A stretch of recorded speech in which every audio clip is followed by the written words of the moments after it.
Oh, well, this isn't the prelude that's on your services. So, yes, the music is a little bit discombobulated today, so thank you for your patience.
Again. Welcome to Eliot Chapel. I'm Trina Precy, and together with Bob Boyd, we're pleased to usher in this new year with today's worship service. Eliot is an intentional community whose shared work is to open our doors to all races, genders, and sexual orientations.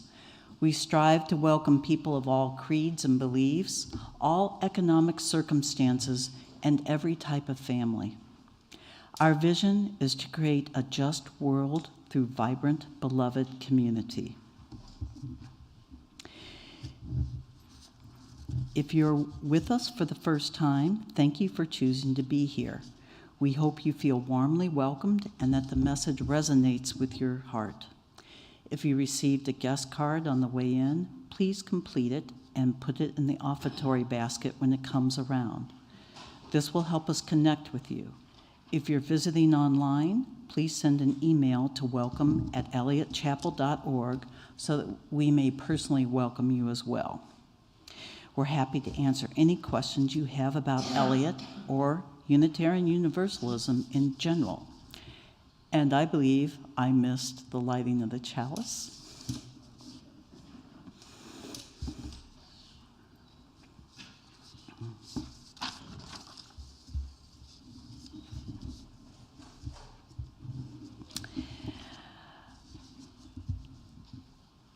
Although we're not gathering for coffee in person, everyone's invited to go online today at 12:30 this afternoon for our Zoom coffee hour. The link is on our website and in the Eliot Weekly email. For those of you who are here today, you're welcome to spread out after the service for conversation and connection.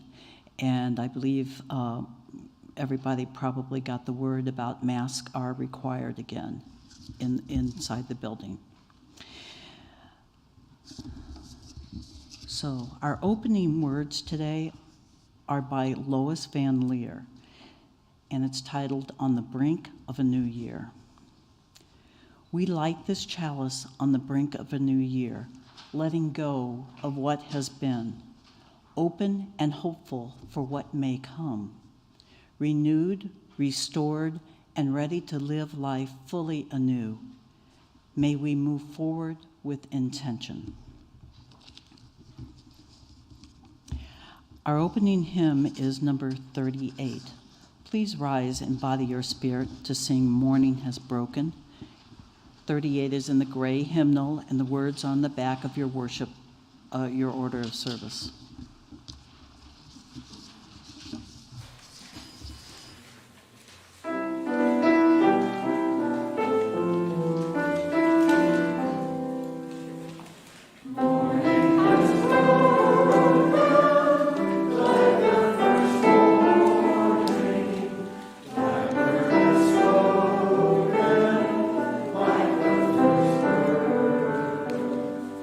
Praise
our church covenant. As a free congregation, we promise to one another our mutual trust and support. To be a beloved community, we promise to be kinder to each other than we have to be, to listen fully to each other with an open mind and heart, to speak responsibly and respectfully, to find ways to improve our church for all members and friends.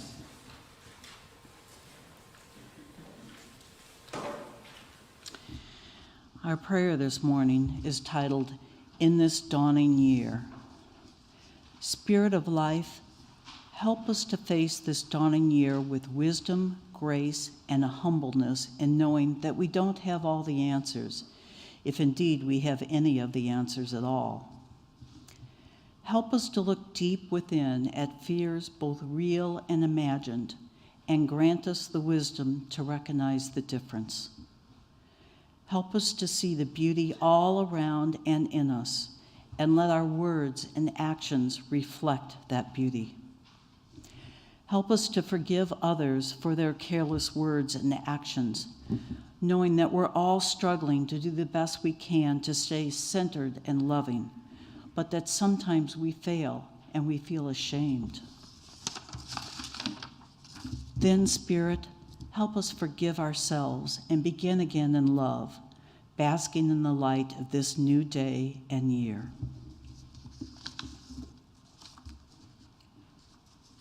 Number 89? 89? We'll now sing number 89. Oh, I'm sorry. Hey, here we go. I'm sorry.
Our first reading today is about something that I think everybody's familiar with. Per Wikipedia, the song Auld Lang Syne is a popular song, particularly in the English-speaking world. Traditionally, it's sung to bid farewell to the old year at the stroke of midnight on New Year's Eve. By extension, it's also often heard at funerals, graduations, and as a farewell or ending to other occasions. For instance, many branches of the scouting movement use it to close jamborees. The text is a Scots language poem written by Robert Burns in 1788, but it's based on an older Scottish folk song. The phrase Auld Lang Syne, for Auld Lang Syne, as it appears in the first line of the chorus, might be loosely translated as for the sake of old times. This same phrase is also used by at least 3 older poets in the late 1500s through the early 1700s, as well as older folk songs that predated Burns. In 1799, Burns' poem was set to a traditional tune, which has since become standard. Please join us now in singing the refrain of For Auld Lang Syne.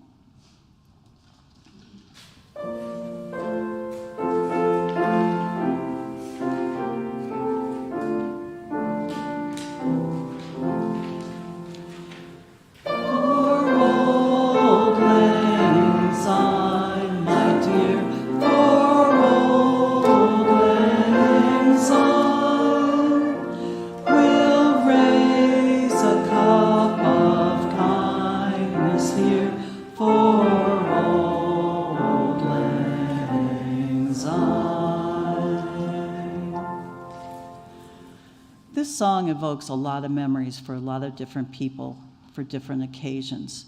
I'd like for you to take a moment and just reflect on what memories it brings up for you.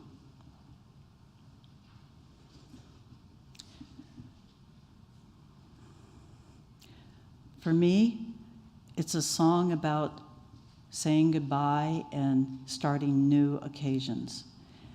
It's never been a particularly favorite of mine, when I was younger anyway, but with the years comes some wisdom and some reflection, and it's now become something that I think about on a regular basis.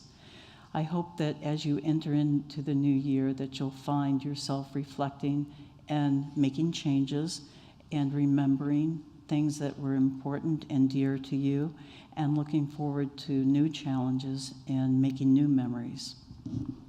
Okay.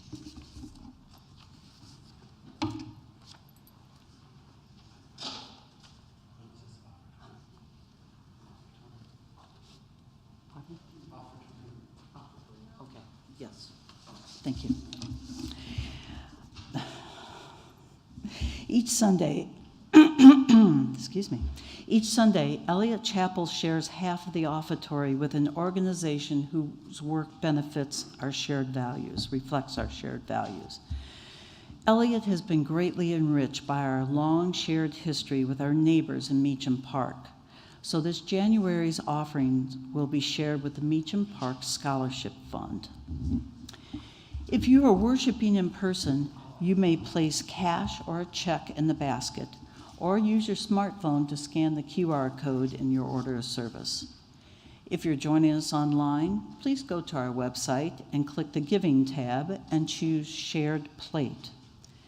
Let us be warm and generous neighbors.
Please join me in the dedication of these gifts.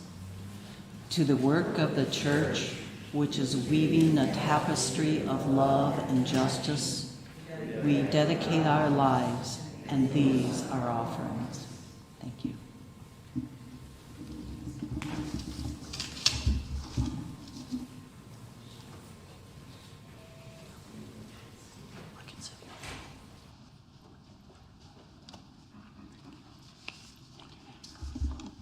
Thank you for bearing with us in what has been a little bit of a straitened circumstance, and I invite you to remember our friend Steve Jarrett, who is ill and was not able to be with us this morning. Our first reading is what Steve was going to play in the next, as our extra music this morning. It's by Paul McCartney and John Lennon, and it's the lyrics to the tune Help. And I'm not going to try to put a lot of dramatic emphasis on this, but help! I need somebody. Help, not just anybody. Help, you know, I need someone. Help! When I was younger, so much younger than today, I wish I could do a Liverpool accent. I never needed anybody's help in any way. But now those days are gone. I'm not so self-assured. Now I've changed my mind and opened up the doors. Help me if you can. I'm feeling down, and I do appreciate you being round. Help me get my feet back on the ground. Won't you please, please help me? Irresistible, isn't it? That little bit. And now my life has changed in oh so many ways. My independence seems to vanish in the haze. But every now and then I feel so insecure. I know that I just need you like I've never done before. Help me if you can. I'm feeling down, and I do appreciate you being round. Help me get my feet back on the ground. Won't you please, please help me?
So much this morning to Dr. David Nalesnik, who has jumped in at the very last minute to help us this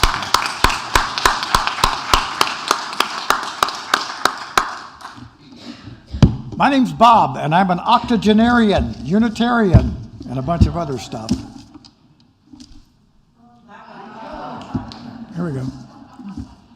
There we go. Once again, we extend a warm welcome to all of you in here and out there after the slide into the new year. I'm going to talk a little bit about making resolutions the hard way, when the necessity for the resolution is imprinted on you pretty much willy-nilly, and you need to come up with something that will work in a kind of dire situation. I'm going to talk about hanging on, or about acknowledging circumstances and finding better ways to cope. This will last about 17 minutes.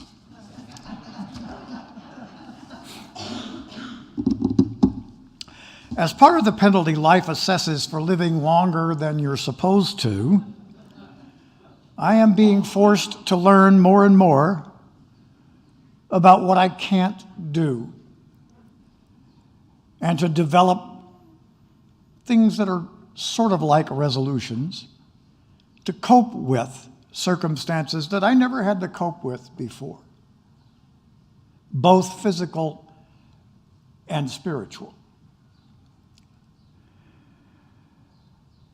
I'm learning more about how what I do and what I am depends on the readiness of others to help me. It is an unsettling situation for reasons which I will try to explain, and I find it difficult to cope with, both physically and spiritually, as I said. But as I navigate through it, I'm learning and collecting strange and sometimes colorful experiences and artifacts. And I like to imagine that other people may find some of what I'm learning and collecting useful and interesting, and some of it may be funny, I hope. I also hope for your sake that you can't remember being absolutely helpless. You were, of course, like all human infants are, in striking distinction to the young of almost every other mammalian species. But unless you are plagued with total recall, you don't remember that part. You may remember being stuck in a tree, or on a roof, or in a deep place and being rescued. You may remember a medical situation in which your body was utterly out of your conscious control. My wife assures me that childbirth is such a moment.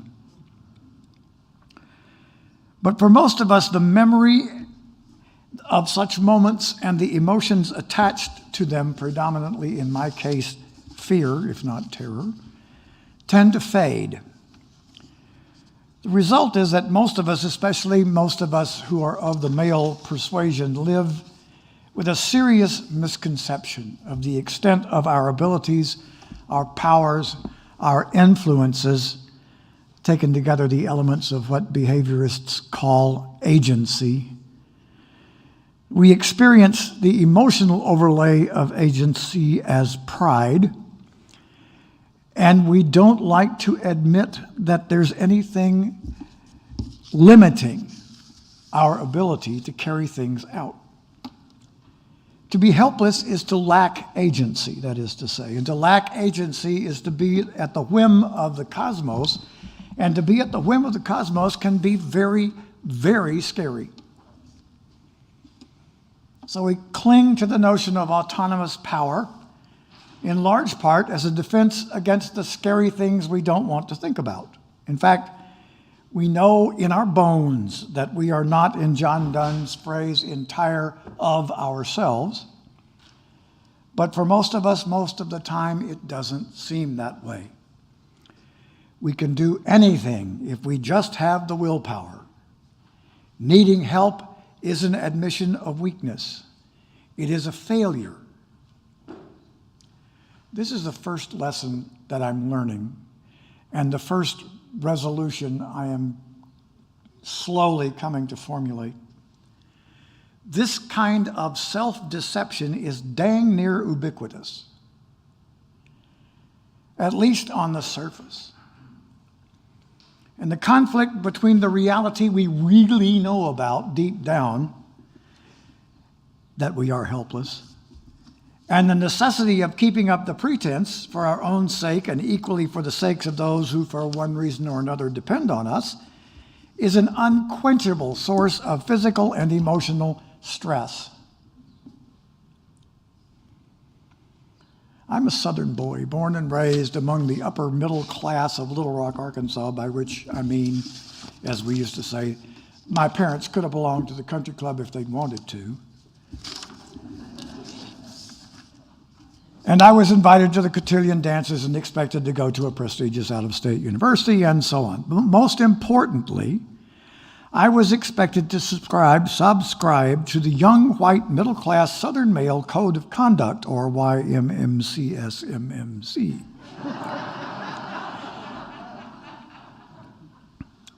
Article 3 of that no longer socially acceptable code, which comes right after Article 2, I will protect and defend the honor of women except those I am currently courting, Article 3 reads, I will give help to the extent of my ability, but you'll never hear me ask for it, and in fact, if you offer to help me, I'll probably get right snarky about it. As a teenager, I was fascinated by the then quite fashionable novels of Ayn Rand, especially The Fountainhead. In it, you may recall a monumentally egotistical architect destroys a housing complex he has designed rather than accepting changes designed to make it more useful, much like Frank Lloyd Wright might have, for example. When I became an adult, I put away things like Ayn Rand, mostly. Though if you look very closely at my memory, I suspect you'd find bits and pieces of Miss Rand's economic theory, easily summarized as I've got mine, screw you,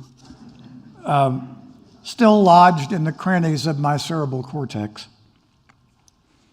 But let her speak for herself. Here's a passage from a 1964 interview published with perfect philosophical acumen in Playboy magazine. It is, she pontificated, and she was really great at pontificating. It is proper to accept help when it is offered, not as a moral duty, but an act of goodwill and generosity when the giver can afford it, i.e., when it does not involve self-sacrifice on his part, and when it is offered in response to the receiver's virtues, not in response to his flaws, weaknesses, or moral failures, and not on the grounds of his needs as such. In other words, sure, you can help, and I can accept your help, but only if I don't need it, and you don't have to go out of your way. Okay. What I'm trying to do is build a case for those of us who grew up thinking this way.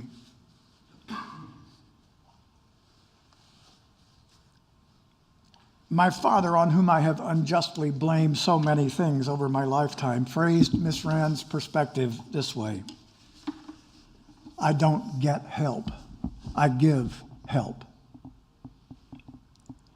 Interestingly, even a bit surprisingly, from my current perspective, this was true, or very nearly true. My father was an educated man, a BS plus a graduate level certificate in engineering. But he was also, for a variety of reasons, a highly skilled craftsman, expert in electrical systems, appliance repair, carpentry, plumbing, and other areas necessary for maintaining the things that belonged to him. There may have been a time during my first 17 years when a repairman was called in to effect a repair on something in our house, but I don't remember it. If he had more to lift than he could manage, he might call his buddy Pete, but somehow that didn't count as being helpful. From the time I was about 10, I was allowed to watch him do this kind of work. When I began to develop physical strength, I was allowed to assist.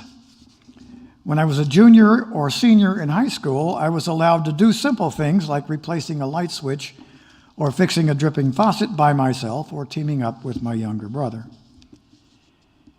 In short, I grew up being able to do a lot of stuff. And ultimately, I came close to the corollary of my father's statement, which he expressed this way, quotes, "A man who can't take care of his house and things doesn't deserve to have them." Later in life, I have to say, he took care of his house and things by being able to pay others to keep them in working order. At this point, it might be useful to consider that help is best understood as a continuum, from holding a door open from the guy behind you to entering a burning building to rescue a child. It might be helpful to call what happens at one end of this spectrum assistance, and to define that as contributing something for the sake of another's convenience, or more seriously, doing things that the recipient can do, but for one reason or another can do more efficiently with another person's physical or mental contribution. So when you help me bake a pie by peeling the apples, you are assisting me when you see that I don't have a pie crust or apples or cheese or cinnamon, and you bring me a big help bag or care bag with all those things in it, and then help me bake the pie. You are helping. I'm still a little shaky on this distinction, but I think it's useful. If I want your contribution, that's assistance. If I need your contribution, that's help. And it's exactly that need that's the issue here. Okay, so the first part of my resolution that I'm learning is that everything around me forces me in the direction of claiming that I don't need help. And that if I need help, it's because I am weak or incomplete. And the other side of that is that I'm learning even more deeply than I thought I already knew, that in every essential way, I am in fact as helpless as a baby or, pardon the analogy, a woman in the middle of childbirth. Let me explain. I'm learning that I can, within certain very narrow limits, adapt myself to fit the necessity of the moment. I can put on or take off clothes, I can move out of the way, I can take in or avoid substances. Okay, if you're a hard determinist, you will argue that these are not choices, but then again, a hard determinist would argue that there's no such thing as help, just the universe evolving as it must. But I'm learning that I cannot change the circumstances. And those circumstances, environment, resources, biology, press in on me, on us, from all sides, restricting choices, triggering uncontrollable emotions, and ultimately taking our lives and consigning us to the universal compost. Look, I'm a slow learner. For more than 40 years now, I have heard or read aloud at least once a week the words, "Without help, it is too much for us." Those of you who are in 12-step groups will know exactly what I'm talking about. Those who aren't should understand that this is part of what we have to do to stay in recovery, is admit that we can't do it by ourselves. Now, say that, hear it, yes, but I'm really just becoming capable of understanding it. How I have resisted the underlying truth of that statement and its implications. As a teacher, I understand that the process of education is often uncomfortable and sometimes downright infuriating, and I have recently had my fingers pressed down upon the hot stovetop of truth. Flash video from my recent life. I'm standing by my bed in my room in the intensive care unit at Mercy Medical Center, suffering from sepsis and having been flooded with brutal antibiotics, which are saving my life but causing all kinds of distress. I've chosen not to ring the nurse for help getting to the bathroom, and consequently have not been able to get there in time. Now I have rung, and she is there practically instantly. When this young, amazingly kind and gentle, unflaggingly reassuring nurse is most deeply involved in the most important part, the most intimate part of this appallingly disgusting cleanup, I open my mouth to say to her, "That's okay, I got it from here."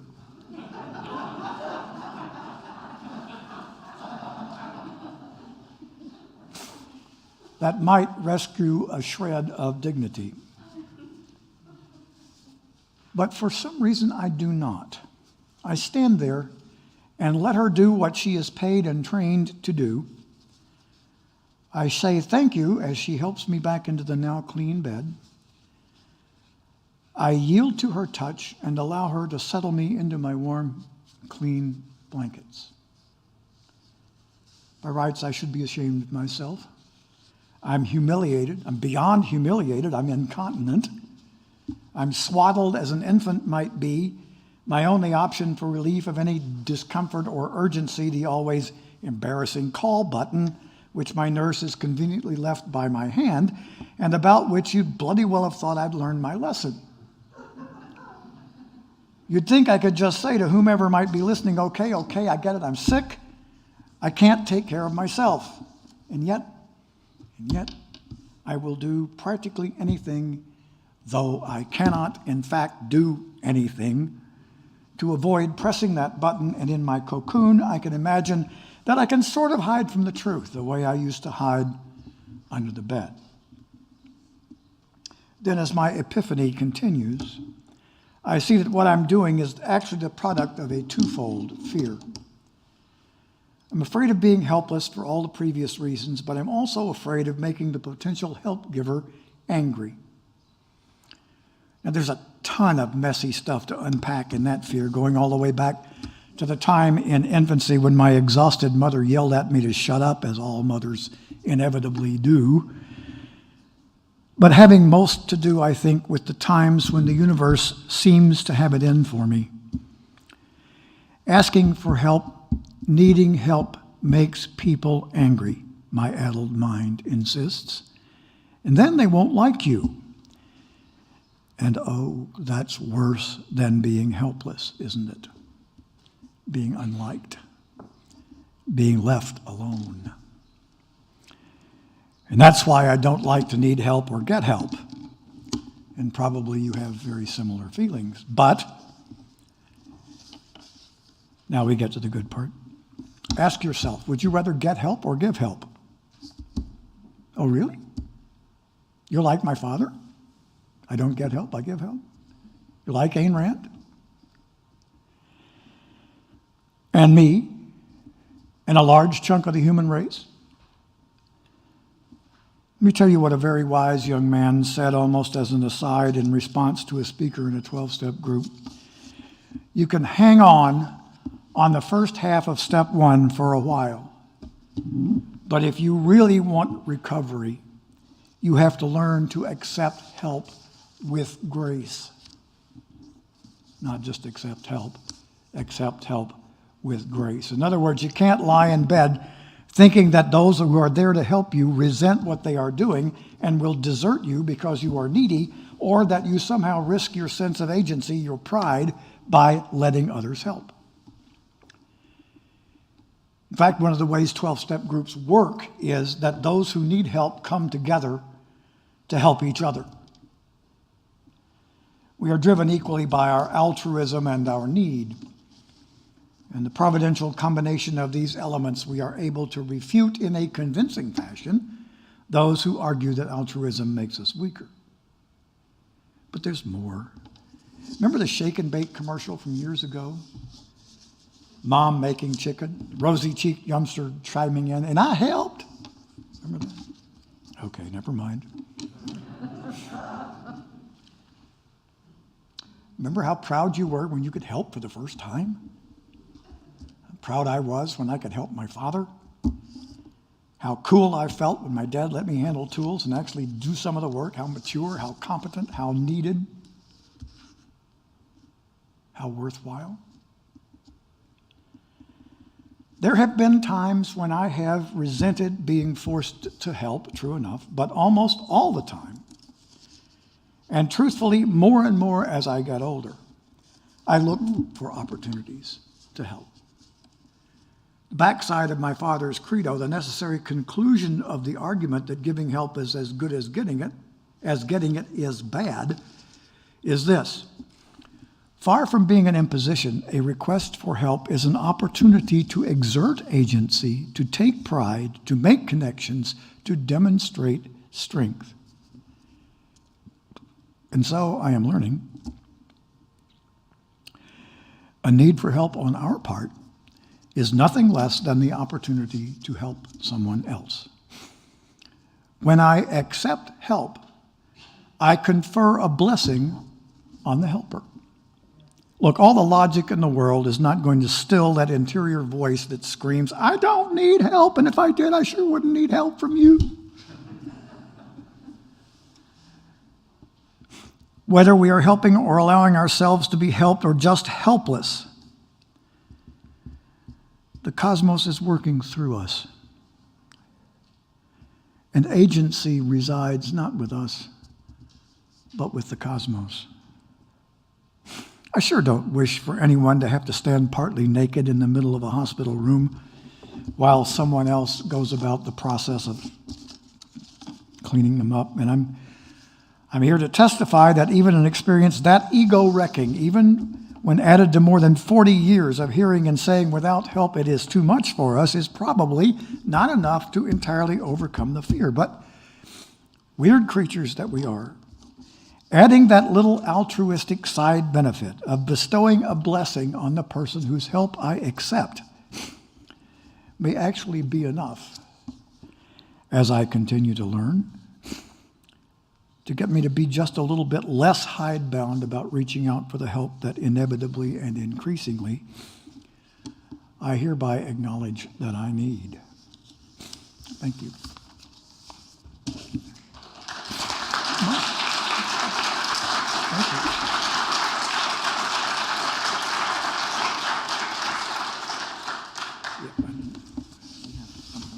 Okay, we have the,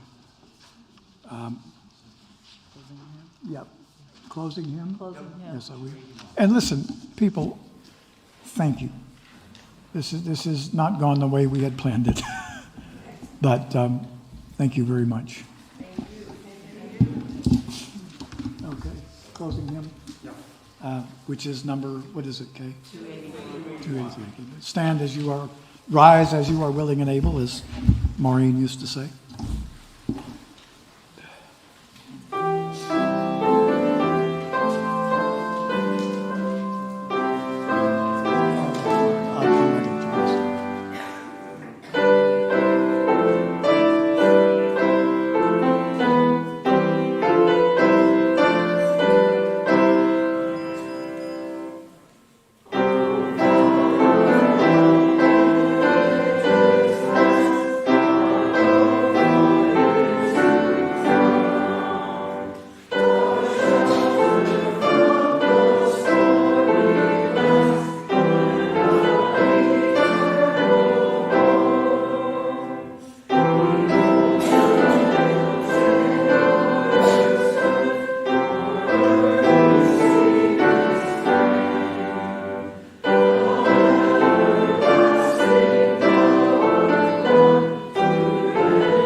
as we extinguish our chalice, may the wisdom of these words stay with you throughout the year.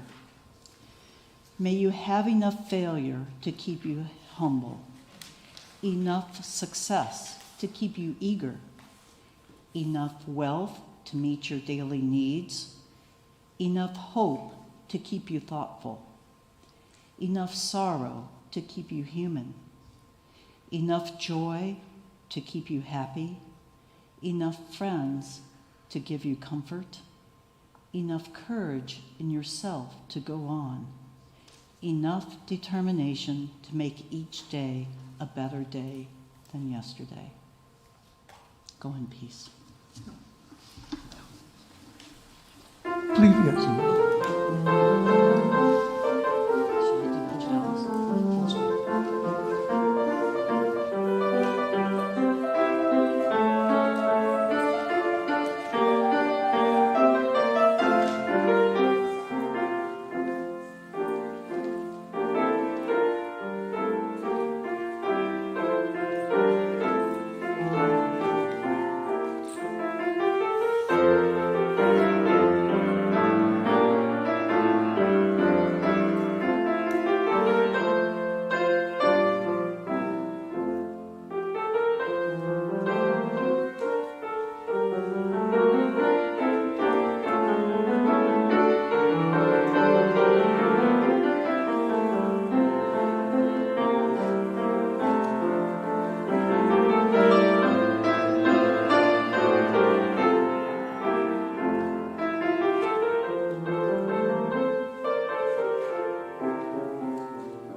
Go in peace.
Whether you want